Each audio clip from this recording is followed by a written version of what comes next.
this is Benjamin Rolnick, and what do you, Bill Gates, Martin Luther King, Mahatma Gandhi, Mark Zuckerberg, and Donald Trump have in common? Think about it. This is a really important one. And if you're cheating right now, you're right. The answer is time. You all have the same amount of time in a day, the same 24 hours. And if we're going to be talking about time today, it's important that we talk about what is time and begin there. So when I first met my mentor, Mark Victor Hansen, the creator of the Chicken Soup for the Soul series, he was telling me about his teacher, Buckminster Fuller, who told him that there are only two deterministic forces in the universe: entropy and syntropy. Entropy is that dreaded arrow of time in the second law of thermodynamics that moves all things towards chaos and complexity, death, destruction, and decay. Whereas syntropy is the force of creation and growth. It is life itself. It's that ability to take resources and put them together into a conciliant whole that's better than the sum of its parts, to grow things into a beautiful arrangement and bouquet. And as it said, there's either entropy or syntropy. You're either growing or you're dying in life. There's no in between. Or in the words of Mick Jagger, time is on my side, or no, it's not! And the important thing is, with all of this, if you have the same potential to experience both entropy and syntropy in life, then what really matters is how do you use your time? How do you use it? See, this is a watch. I keep this watch with me at all times. And what does this watch do? This watch takes the years, the months, the weeks, the days, the hours, the minutes of time, and reduces them and swallows them into 60-second chunks and segments on its face.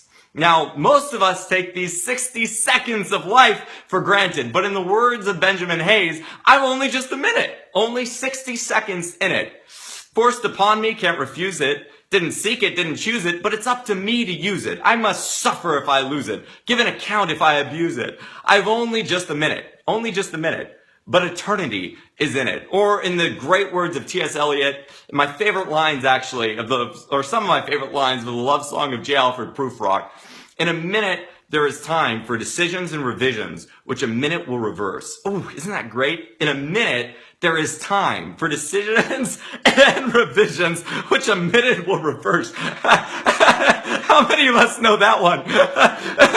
We're planning our entire destinies, and in 1 minute, the entire thing is reversed. And see, time either moves slow or it moves fast. You're sitting there, and time flies when you're having fun, or you're stuck in meditation, and the hours are just dragging by. And they're not even hours. They're just 60-second chunks, but they feel like absolute eternity. See, I truly believe that life mastery is actually time mastery.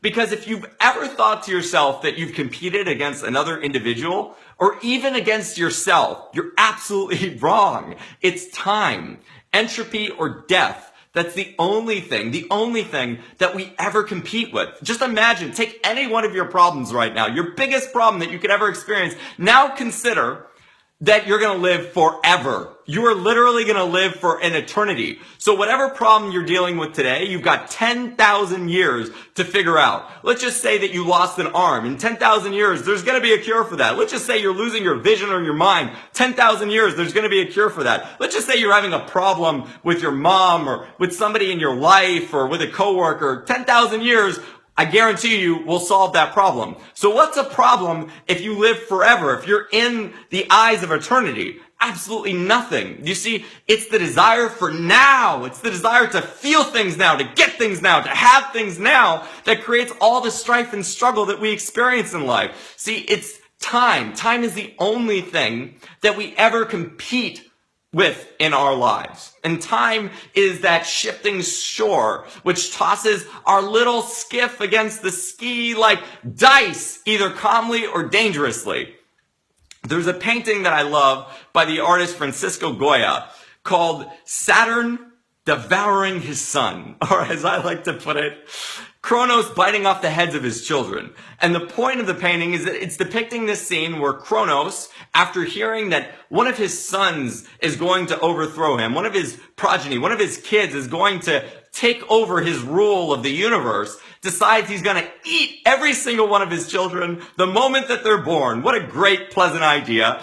And Just so happens that he's tricked and one of his sons escapes, Zeus, who ends up overthrowing his father in order to bring power to the 12 Olympians in the clash of the Titans and creating a whole new race of man and mankind. Now, here's what's really fascinating. Oh, I love this. I love this. This is so fascinating about this story.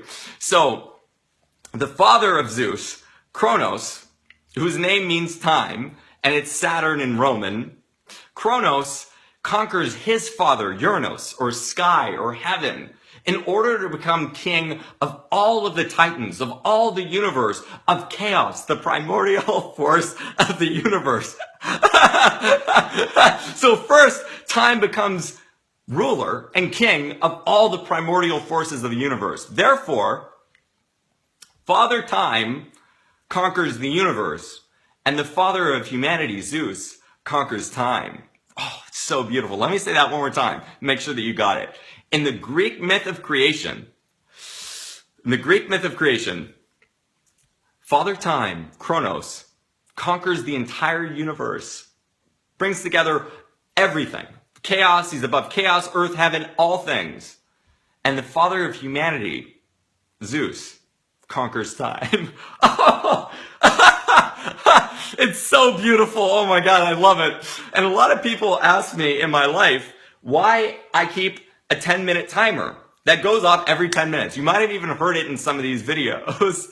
And there are two reasons why I do it. And the first I'll explain with a little story from one of my friends and mentors, Fred Rosen, who started TicketMaster, and he had a 5-minute rule. So he said, anyone in my company can meet with me, but they've got 5 minutes to prove their point and for us to solve it. That's it, just 5 minutes. And think to yourself, imagine if you had a 5-minute rule in your life. Imagine how much time you would save on all of those phone calls and all those meetings and all those conversations with friends if you had a 5-minute objective. We're going to get to the bottom of this right now and solve this problem. None of the fat, none of the BS, just get straight to solutions. And so in 10 minutes, you can basically get a lot of things done, but you can also waste a lot of time. 10 minutes is a significant chunk of your life. Now imagine if instead of wasting those 10 minutes, you could spend those 10 minutes in productive time. So my alarm goes off every 10 minutes and boom, instantly I'm reminded, okay, here's the present moment. I can come back to it and I can take steps towards my destiny and recognize when I'm moving away from it. Mark Twain said that most people overestimate what they can get done in a day or a year, but underestimate what they can get done in 10 years. And as Tony Robbins says, what people can do is amazing, but what they will do is often disappointing. So keeping a 10-minute timer with me keeps me poised with the precipice of reality, which is the passing of time. So instead of being at the mercy of things moving away from me, I'm on top of it. I know I'm not going to waste 10 minutes of my life, so I don't over or underestimate what I can get done. I know exactly what I can get done because I'm doing it in 10-minute intervals, which is how you eat an elephant, one piece at a time, and it's also how you conquer mountains, 10 minutes at a time.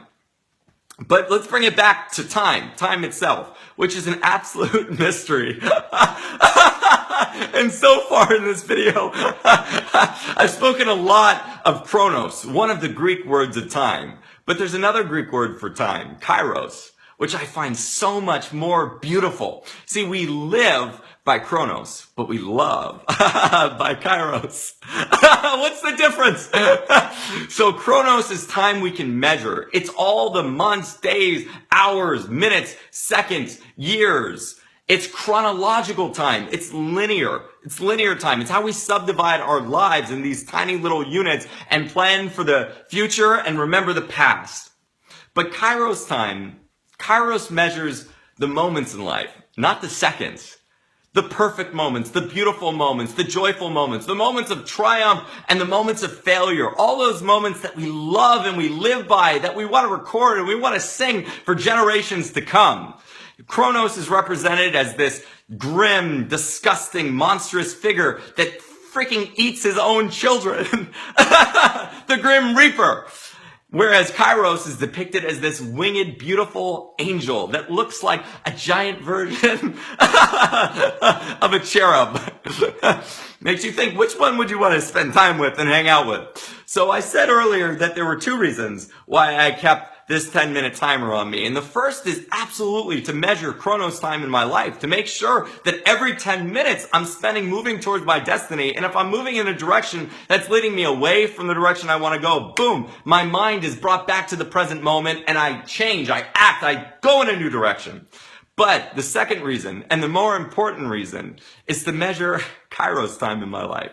To measure all those moments that I'm so fully absorbed in the moment. I'm so fully absorbed in life. I'm so fully absorbed in presence. I'm so fully absorbed in flow that I don't even hear the timer going off. Because those are truly the moments worth measuring. But how few of us ever really do. So much love, many blessings, and start measuring the Kairos time in your life now.